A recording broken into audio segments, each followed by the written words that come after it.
జై హనుమాన్, జై శ్రీనీలంపటంబరం తల్లి. టుమారో మా యొక్క ఇరుముడి అనమాట. అయితే మేము బట్టలు ఇంకా ఇరుముడి సామాన్లు తీసుకొద్దామని మా దగ్గరలో ఉన్నటువంటి మాచర్ల గ్రామానికి వెళ్తున్నాము. అక్కడికి వెళ్ళేసరికి చాలా మధ్యలో చాలా కామెడీ జరిగింది. చాలా ఫన్నీగా నవ్వుకుంటూ వెళ్ళిపోయా. అయితే మా వెనకాల స్వామి మాత్రం, లక్ష్మారెడ్డి స్వామి మాత్రం చాలా సిగ్గుపడిపోతున్నాడు. ఎందుకో కూడా తెలియదు.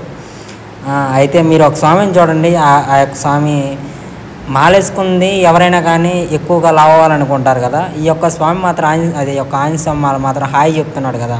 అతను మాత్రం సైజు తగ్గుదామనే ఆలోచనతో ఆ యొక్క మాలేసుకున్నాడు. చాలా వరకు తగ్గాడు. అయితే మేము షాప్లోకి వచ్చేసాము. షాప్లోకి వచ్చేసిన తర్వాత ఆ బట్టల యొక్క రేట్ అనేది కుదరలేదు. ఇలా కోపంతో, ఫ్రస్ట్రేషన్తో వేరే షాప్కి వచ్చేసారు మాచర్లలో. ఈ యొక్క షాప్ దగ్గరకు వచ్చి ఎలా డిస్కషన్ చేశారు ఏంటనేది మీరు ఫుల్ వీడియో అనేది లైక్ చేస్తే, సబ్స్క్రైబ్ చేస్తే మీకు ఫుల్ వీడియో అనేది నేను సెండ్ చేస్తాను. చాలా గొడవ కూడా జరిగింది అక్కడ. ఆ యొక్క వీడియోని కావాలంటే కామెంట్